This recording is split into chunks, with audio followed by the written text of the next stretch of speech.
வணக்கம். இன்றைக்கி ரொம்ப முக்கியமான ஒரு விஷயத்தை பார்க்குறோம். ஒரு மனிதனுக்கு வாழ்க்கையில் நல்ல நேரம் வரும்போது அவன் எப்படி நடந்துக்கணும், கெட்ட நேரம் வரும்போது எப்படி நடந்துக்கணும் அப்படின்னு பார்க்குறோம். நல்ல நேரம் வரும்போது அவனுக்கு பேர் புகழ் வரும், செல்வம் வரும், நிம்மதி வரும், எல்லா விதமான வெற்றி வரும். கெட்ட நேரம் வரும்போது சண்டை வரும், நோய் வரும், எதிர்பாராத நஷ்டம் வரும், பிரச்சனை வரும்.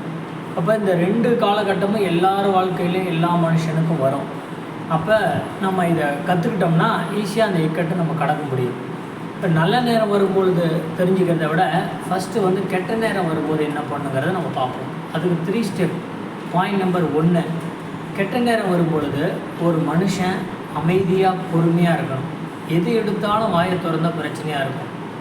பண்ணுற பிஸ்னஸ்லாம் நஷ்டமாக இருக்கும். போகிற இடம்லாம் நமக்கு வம்பு வர மாதிரி இருக்கும். அந்த மாதிரி நேரத்தில் அமைதியாக இருக்கணும், பொறுமையாக இருக்கணும். அதான் ஃபஸ்ட்டு பாயிண்ட். 2வது பாயிண்ட்டு, தினமும் காலையில் எழுந்திரிக்கும் பொழுதும் சரி, இரவு தூங்கும்போதும் சரி, பிரார்த்தனையில் இருக்கணும். இறைவா, இந்த கெட்ட நேரம் என்னை விட்டு விலகணும், இந்த ஆபத்துலேருந்து நான் தப்பிக்கணும் அப்படின்னு பிரார்த்தனையில் இருக்கணும். 3வது ஸ்டெப்பு, உதவி செய்யணும். பிறருக்கு உதவி செய்யணும்.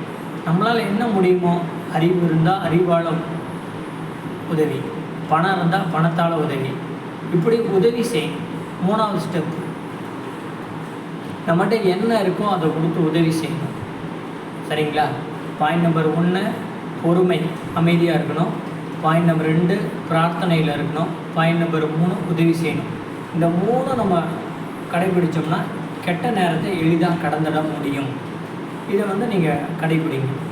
வாழ்க்கையில் நல்ல நேரம் வந்ததுன்னா என்ன பண்ணணும் அப்படிங்கிறத இப்போ பார்ப்போம். அது 3 ஸ்டெப். பாயிண்ட் நம்பர் 1, பணிவு வேணும். ஒரு படிப்பில் சாதிக்கிறதா இருக்கலாம், அல்லது தொழிலில் சாதிக்கிறதா இருக்கலாம். நிறைய விருதுகள் வாங்கி பெரிய உயர்ந்த சாதனை புரிகிறோம். அப்போ நமக்கு உதவி செய்யாதவங்கள, நீ அன்றைக்கி உதவி செய்யலை பார்த்தியா, நான் அன்றைக்கி நான் பெரிய ஆளாகிட்டேன் அப்படி சொல்லக்கூடாது. எல்லா இடத்துலையும் பணிவு ரொம்ப இருக்கணும். அதுதான் நல்ல நேரத்தில் நாம் செய்ய வேண்டிய முதல் ஸ்டெப். 2வது ஸ்டெப்பு, இறைவனின் புகழ் பாட வேண்டும்.